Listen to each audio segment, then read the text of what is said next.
Hello and welcome to Flory Models Kit View Time. Today we've got Eduard's, which is a rebox of a Hasegawa 1/72 B-25 Mitchell, but this is one of their limited edition ones, so they're calling it the Angel of Mercy.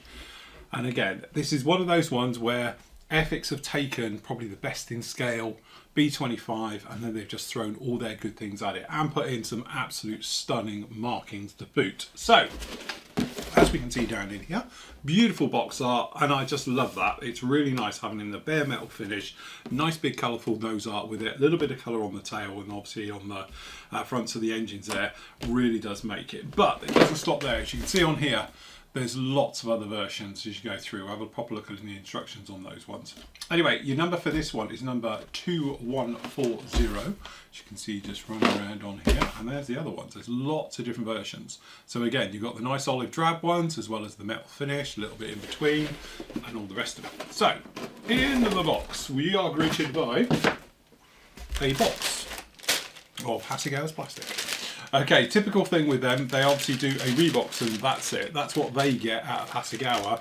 They add all of this stuff down into here. So we've got some wheels and then hopefully we've got some nice instructions. As you can see, we've got a beautiful die cut mask set, which to be honest is an absolute must with this kit.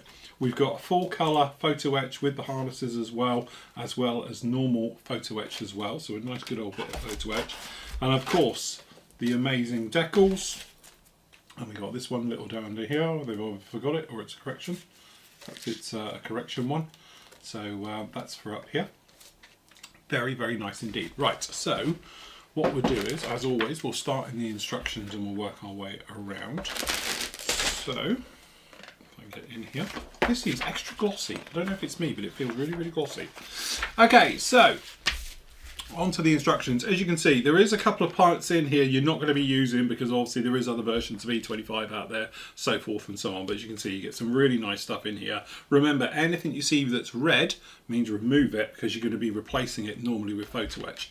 Okay, so that's how we're working. So, usual thing, starting off into the fuselage with this one, you're going to come along, you're going to put the bomb racks in, some of the internal details into the side walls of those ones. Pretty much exactly the same on the other side as you go through, but again, you're replacing the actual moulded in plastic parts, which are pretty pants, with gorgeous photo etch ones as well. So, very nice job with there. Rudder pedals, for instance, cutting off the plastic ones and you'd be putting in the photo etch ones. Will you see them? Okay, same with the floor. All right. Exactly the same down in here. You've got a nice bit of photo etch which is going to replace what is very, very basic areas for the actual throttles, and then obviously we've got some gear, photo etch harnesses for the seats, all the very internal bits going down in there, as you can see, making up the bulkheads and the floors and everything. We've got the gun systems going together. Again, they're made up of the part plus photo etch parts on there as well. More photo etch making up the sides down in here, and a lot more detail onto the front. So again, exactly the same as you're working through the other ones. So we've got the boarding ladder down there at the back, harnesses, the various things going down in there for the rear gunner, and then eventually you're going to be putting it all in here. The only problem you do have is obviously with the guns, they're going to be poking out, so just mindful of those when you're doing it. Depending on versions you're doing, obviously if you're going to have the striker type version with the strafing guns bolted to the side, depending on which versions you do, which we'll see a little bit later. Exactly the same with the nose system on the other side. Cutting off some of the oleos for the actual gear, for the suspension travel arms. Those are being fitted down in there, replaced with photo etch. Same with the gorgeous resin wheels. So again, beautiful upgrade to the what is not a bad kit anyway. Engine, nacelles being fitted, gear, obviously you can put that on later. And then you're going to be going with the wing halves in there. Alright, and then straightforward back to the engine. And again, the engine, you're detailing it up with photo etch as well. So going through the motions down in there, fitting all of those onto this one. And again, depending on versions you're doing, will be depending on obviously down in here with the back with the guns, so forth and so on. So again, just being mindful which ones you're calling out has different photo etch plating and various parts onto this one. Okay, so keep an eye out what you're doing, and then obviously exactly the same with the top gun, tail system being fitted down in there, and then it drops on. Now I have built this kit, so just make sure you test fit this tail before it goes on, because it will save you a lot of pain and heartache if you've got to come in there with filler afterwards. Again, top side's being fitted down onto this one, nose being fitted, the glass work being fitted, engines going on the front, and all looking very, very nice indeed. Again, and then opening up for the aerials. So we've got various aerials going in here being replaced obviously by photo etch right the way over it.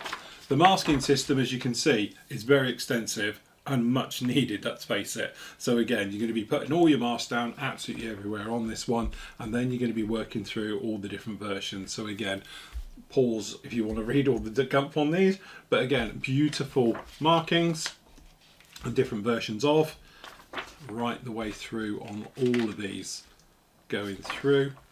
And again, some really nice metal ones. You know me, I like my bare metal finishes. And again, other ones we got down in here like the striker version. So obviously this one's got a few more guns on the front, it's got the strafing gun strap to the side, things like that on these. And again, looking very, very nice, whichever version you're doing. Again, some really nice options in here. And then down in here you've got your stencil data. So obviously putting your ones in around all the various areas, and then on the top, as you can see, just down in there. And there is, as always, a little bit of aftermarket available. So if you did want to go for the full thing, you've got all the various ones down in there if you wanted to do that as well. The guns are a nice touch as well on that particular system.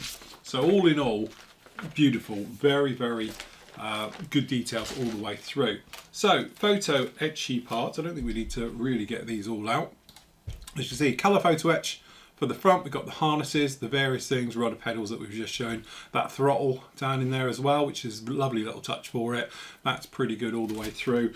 And then on this side, we've obviously got the engine wiring and the various parts. And then down in here, we've got the sides of those nose bays that you will see and the various areas as you look through. All right, so again, it's not like gimmicky. You're probably going to use most of that. Die cut, photo etch set, absolute must. I'd have that over a colour photo etch set internals. Wheels, very nice, weight on wheels. So you've obviously just got the mains and the nose. Looking very good indeed. Okay, and then we're into the ye olde kit, which we've got to cut into. So again, this is the Hasegawa kit. To be honest with you, it's well, it's been around a while, but it's what I describe as an olden but golden. So again, something was floating around here. She's over there, that's fine. So down in here we've got the actual polycaps. Didn't see that. So you've got polycaps and the clear parts, which we'll look at in a moment. Okay, and then we're into this. And this is what we're talking about. The level of detail on this is absolutely gorgeous. I think if we start over here on the nacelles, you can see how nice they are. Beautiful riveting detail on there. Obviously we've got the panel lining looking really, really nice. The actual main fuselage, maybe a tiny sink mark or two in there, but it's just, I think it's the hole marks as they're showing through. But you can see really sharp, crisp detail that we sort of expect with Hasegawa. All those internal parts down in there and onto this side. And again, if we flip it over, you can see really nice details on the inside. It is a little bit older, so obviously we're going to get ejector pins all over this. But definitely you can see it's got all the details that are in there. And those ejector pins are really, really fine. So you can easily just grind them out or get in there with a sander, things like that. And again, you're always going to get, for some reason, they never really got it, but Hasegawa still get ejector pins in bomb bays and things like that, and doors and all those really horrible areas. The rest of it isn't too bad at all. And then, I suppose it doesn't matter which way we do this. Again, we've got the internals looking pretty good. We've got the guns, we've got the bottom of the nose, we've got the internal bits there for the pilot's seat, a couple of things on M. Pretty nice. Again, there's a few ejector pins all over this, but purely because of its age. Again, we've got two of these. So engines, a little bit of flash around these engines, just needs a little bit of clean up with the burring. We've actually got the engine nose and the backing of it with a sort of cowl flap area. We've got the wheels, but obviously you're going to replace them for the very nice resin ones that come with it. We've got the prop, looks pretty good. And then obviously we've got the parts for the bombs, the gearbox, some more guns, some of the smaller parts. Very nice, and again we do get two of those. Okay, back over to the bigger stuff. So down in here we've got the wings, and again this is where it sort of comes to its life, and you have to imagine for its age this is brilliant. So we've got gorgeous riveting details, all recessed, All the panel lining, everything else looking very, very nice indeed. And the same on the lowers. So you can see, beautifully done. Very, very nice done. Good square pegs as well for your gear going in. So that's all okay. Looking very, very nice indeed. There's not much obviously on the inside. All right, and then last up, we've got the tail and the various parts. So probably if we go this way, got your gear legs again, a little bit of flash, a little bit of burring, gonna need cleaning up on these ones. These are those strafing guns on the side. Very nicely done indeed. We've got some of those bulkheads, and then the tails. As you can see, there's a little bit of flash just around them, just needs cleaning up a bit. And the actual tail system itself, all the smaller parts. So yeah, definitely nice nose wheel, seats, and all the parts in between. Again, I don't know how old this kit is, but considering its age, it's still right up there. It's still a really good choice to add all of those golden or gorgeous little bits onto it. So, last up we've got the clear parts and the poly caps, and there's your thing saying it's there. And again, clear parts, Hasegawa's clear parts usually are pretty darn good, even at this age. And these aren't too bad at all. Different noses, top of the glass work, things like that as well. All looks pretty darn good to me. Very nice. Still think the world could do with a nice sort of 48 scale B-25, but definitely for a 72nd, it is absolutely gorgeous. It's a great kit, and you've got that normal thing where Eduard have come along and they've thrown the best of their bits and pieces at it, which, to be honest, what this kit needs literally is a colour photo etch set for the cockpit and a little bit of photo etch, check.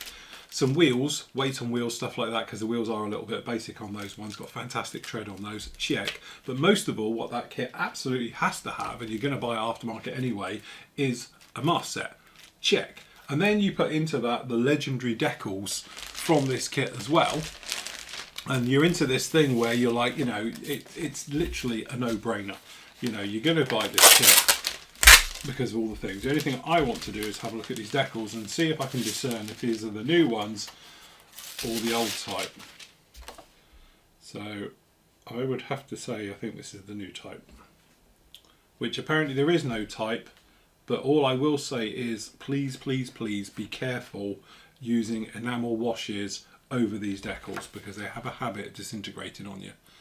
But again, as you can see, good, clean, clarity and all the rest of it. I don't know what's up with this one, but obviously we've got another version of, looks pretty darn good. But anyway, we've got an extra one as well, so which is quite nice little touch. But generally, as you can see, all the various parts and masks. The easiest way I can tell, everyone often says about their new type of decals and the other ones, just look at the film on here. It's a lot heavier than if they were using other people, shall we say, to do it. So what you can actually do is pop along with a little bit of enamel thinners and you can actually take a layer of this off. But as you can see, it's very, very thick compared to other ones and things like that. But there we go. But apparently there is no difference. I beg to differ. Anyway, there we go. It is literally, if you are a light bomber, medium bomber fan, things like that, you'll know this kit anyway. So really what you're adding is amazing markings, aftermarket bits and pieces you would probably do with it anyway into one package. So again, it's one of those complete no-brainers. You want to do a B-25? That's the one you're going to do. So anyway, there we go. That is Eduard's, which is the Hasegawa kit, 172nd B-25 Mitchell, Angel of Mercy.